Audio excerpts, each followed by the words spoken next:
please. Face that way. Okay, so you put your thumbs right here on the PSIS, have her extend back.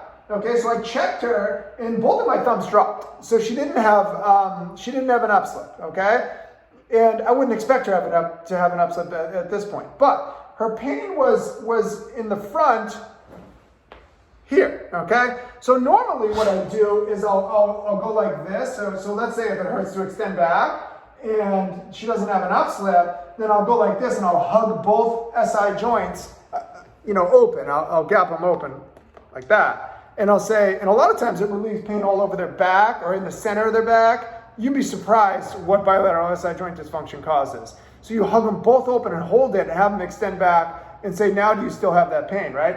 And if they say no, then you realize there was bilateral SI joint dysfunction. In her case, she didn't have back pain. She had pain in the front of her hip. So if I were to hug her hip, she wouldn't be able to tell what was wrong, like if it felt better or not. So what I did, have a seat right there.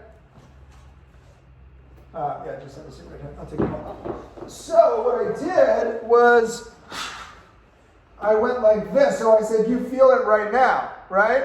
And because to truly diagnose a mechanical issue, the person actually has to have the pain in front of your eyes. There are people coming here all the time for evaluations that don't have pain.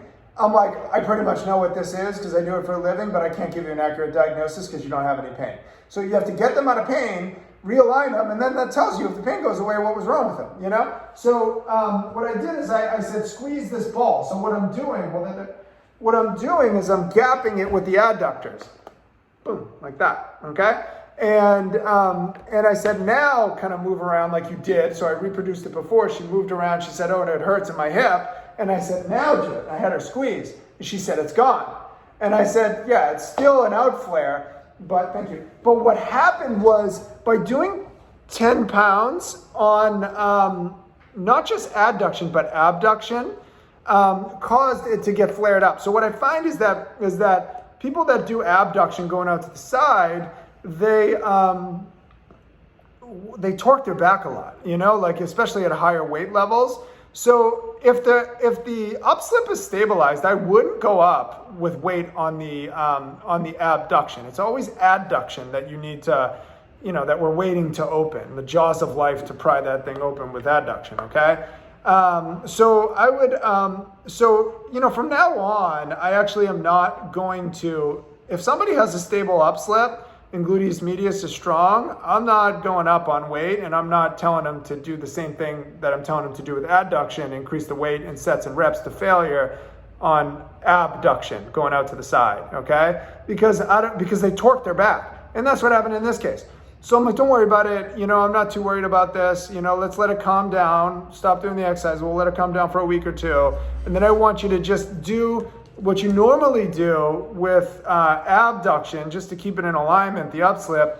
And I want you to do adduction, 10 pounds to failure. And she's like, I don't have a problem doing adduction. And that's what I said. And she'll do it. And I do believe she'll get better. But my evaluation here confirmed that took her pain away, which confirmed it's still an out flare, which is just groin strength, if that makes sense. But what if TFL is taken over for glute med? So a good question. Somebody on Instagram asked, what if the TFL is taken over for glute med? So if you put the leg